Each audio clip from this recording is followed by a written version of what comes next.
Good morning. How are you all today? Thank you for visiting with us. We're continuing our studies today in 1 Samuel, and we are in chapter 23. And we will see how God directed service is always profitable. But when we go off on our own, that's man-directed service, and it's always unprofitable. So we'll see this in this chapter. Chapter 23 of 1 Samuel. Then they told David, saying, behold, coming out of chapter 22 is when David told Abiathar that he should stay with him because he would keep him safe, and then points back to this 22nd chapter. Then they told David, saying, behold, the Philistines fight against Keilah, and they rob the threshing floors. Therefore David inquired of the Lord, saying, shall I go and smite these Philistines? And the Lord said unto David, go and smite the Philistines and save Keilah. Now this is a town in Judea. So before David began to decide what he's gonna do, he asked God first. Verse 3, and David's men said unto him, behold, we be afraid here in Judah. How much more then if we come to Keilah against the armies of the Philistines? Verse 4, then David inquired of the Lord yet again. And the Lord answered him and said, arise, go down to Keilah, for I will deliver the Philistines into thine hand. Verse 5, so David and his men went to Keilah and fought with the Philistines and brought away their cattle and smote them with a great slaughter. So David saved the inhabitants of Keilah, following God's directed service. And it came to pass in verse 6, when Abiathar the son of Ahimelech fled to David to Keilah, that he came down with an ephod in his hand. And the ephod is used to get God's direction, to seek God's counsel. Verse 7, and was told Saul that David was come to Keilah. And Saul said, look at this, God had delivered him into my hand. We have to be careful about saying what God did. For he is shut in, this is Saul's thought, for he is shut in by entering into a town that has gates and bars. Verse 8, and Saul called all the people together to war, to go down to Keilah, to attack David and his men. Verse 9, and David knew that Saul secretly practiced mischief against him. And he said to Abiathar the priest, bring hither the ephod. Verse 10, then said David, O Lord God of Israel, thy servant has certainly heard that Saul seeketh to come to Keilah, to destroy the city for my sake. Will the men of Keilah deliver me up into his hand? Will Saul come down as thy servant has heard? O Lord God of Israel, I beseech thee, tell thy servant. And the Lord said, he he will come down. And each time David, before he makes a move, he asks God's counsel. Verse 12, then said David, will the men of Keilah deliver me and my men into the hand of Saul? And the Lord said, they will deliver thee up. Verse 13, then David and his men, which were about 600, before it was 400, and he keep adding men to his army. Then David and his men, which were 600, arose and departed out of Keilah and went whithersoever they could go. And it was told Saul that David was escaped from Keilah, and he forbore to go forth. So he turned around and continued to Keilah. Verse 14, and David abode in the wilderness in strongholds and remained in a mountain in the wilderness of Ziph. And Saul sought him every day, but God delivered him not into his hand. Verse 15. And David saw that Saul was come out to seek his life, and David was in the wilderness of Ziph in a wood or in a woods. Verse 16.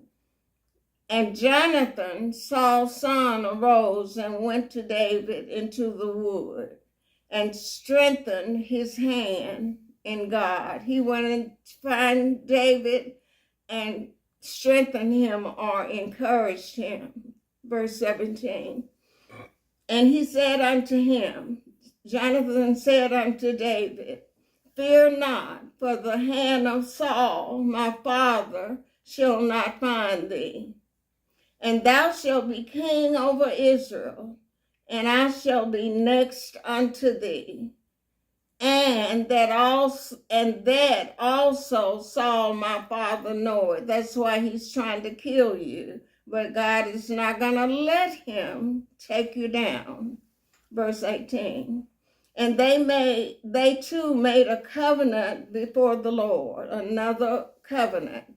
And David abode in the wood, and Jonathan went to his house. And I believe this is the last time Jonathan is going to be mentioned with David, except in chapter 31, because he will be killed when his father Saul is killed and his other brother. Verse 19. Then came the Ziphites to Saul to Gibeah, saying, doth not David hide himself with us in strongholds, in the forest of the wood, in the hill of Keilah, which is on the south of Jeshimon? And this will also be talked about in chapter 26, this place where David was held up. Verse 20. Now therefore, O king, come down according to all the desire of thy soul to come down, and our part shall be to deliver him into the king's hand. So this is a group of people who's conspiring with Saul to kill David.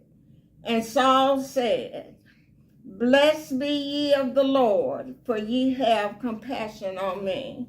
So an evil person trying to do dirty things to other people, they'll agree together and they think they have won a victory, but they're just allowing their feelings and emotions to take them down. Verse 21, and Saul said, blessed be ye of the Lord, for ye have compassion on me. Remember, before he was feeling sorry for himself. Verse 22, go, I pray you, prepare yet, and know and see his place where his haunt is, or his hiding place is, and who had seen him there.